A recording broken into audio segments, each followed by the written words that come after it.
And now for something completely morbid. True review here!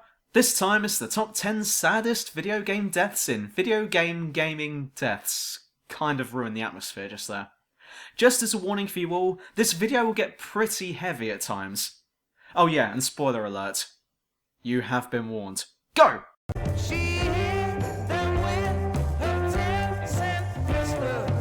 Isara! Okay, I'm gonna come clean. I only put this on here so I had an excuse to play this game some more. However, Welkin's adopted Darkson sister makes it in at number 10. Throughout most of the game, Isara acts as Squad 7's tank pilot and part-time peacekeeper, as she tries her best to keep the squad from punching each other, though now that I think about it, they really just want to punch her because, let's face it, they're all racist. Ironically enough, what finally brings them together as one solid unit is when Isara is killed by sniper fire at the end of a particularly tough battle. It makes it in on this list due to being a death that you didn't see coming, and a death that certainly isn't deserved.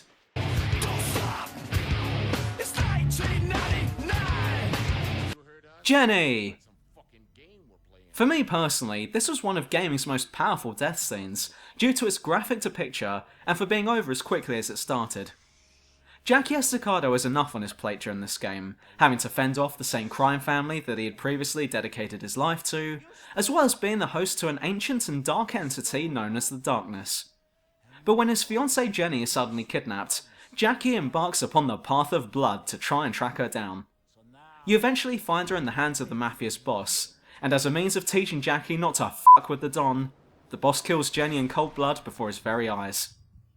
This death was so shocking and sad that it's hard not to feel the despair that Jackie soon finds himself in after witnessing what has transpired.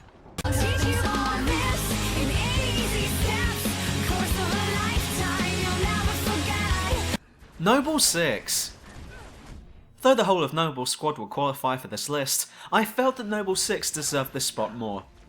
Having to hold off against an entire armada of Covenant warriors in order to let the human forces make their retreat, the Noble squad begin to fall one after the other. In the end, it is Noble 6 who is left standing, and who is able to miraculously hold off the entire attacking force for quite a while, killing many enemy soldiers, vehicles, and gunships in the process. 6 is eventually overwhelmed and dies fighting, but not before taking out more Covenants with him. This scene goes down as one of video gaming's most heroic stands, and is that much sadder when 6 eventually dies. Lane Goodman. Maria Santiago. What's sad about death is the pain and devastation it causes to those that are left behind. When someone or something that has been such a big part of your life is suddenly and abruptly ripped from its place, leaving just an empty hole. A painful reminder of the love and support that was once taken for granted. This is probably best demonstrated in Gears of War 2 after Dom finds his wife. When the Locusts first reared their ugly heads, many families were torn apart, Dom's included, and his wife was captured and taken for processing. It is only in Gears of War 2 when Dom finally finds her, only to find her as a twisted and deformed version of the woman she once was. God, this top 10 list is depressing. Ultimately, it is Dom himself who decides to pull the trigger and end her pain, and that is why Maria comes in at number 7. Mordin Solus. You could save his life, but you didn't, did you? Mordin Solus comes in at number 6, purely because his sacrifice led to the cure of the genophage and the survival of the Krogan race. In return for his life, the entire Krogan species would be spared extinction, and despite his positive outlook, as well as his renditions of Gilbert and Sullivan, there is a subtle bitterness behind the feelings here that can't be ignored. What he's doing is both necessary and valiant, but that still doesn't make it any less tragic than it is.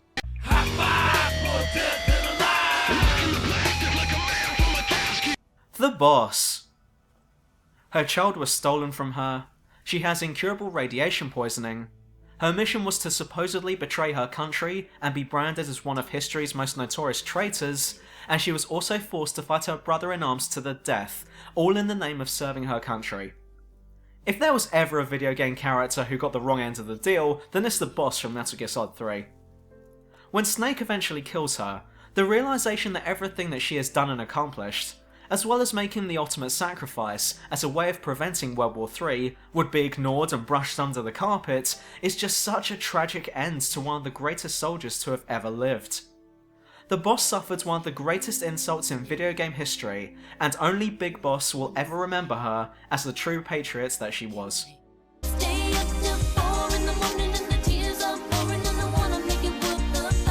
Sarah! The Last of Us was pretty brutal and graphic in places, but it was the beginning scene that really opened our eyes to what we could expect to see later in the game. The zombie virus has just hit, and now your entire neighbourhood is falling apart around you. Joel must now try to get himself and his daughter Sarah out of Dodge before they are killed either by the Horde or by the indiscriminate soldiers of the US Army. Unfortunately, it is the army that they run into, and after supposedly managing to get away from the gunfighting, it soon dawns on Joel that Sarah wasn't so lucky. In her father's arms, Sarah passes away, leaving both Joel and the player in tears at one of video gaming's most shocking, sudden, and saddest death scenes ever. Lee Everett. Many of you will have seen this coming, but the protagonist's death at the end of The Walking Dead Season 1 comes in at number 3. Throughout this stellar game, it is the two lead characters, that being Lee and Clementine, that hold the story together as everything else collapses around them. But so long as they have each other, they can overcome anything that life may throw at them. But when Lee is bitten by a zombie near the end of the last episode, Clementine is forced to make a choice between killing Lee so that he doesn't transform, or handcuffing him to the railings, sparing her from having to kill someone who she has become very close to.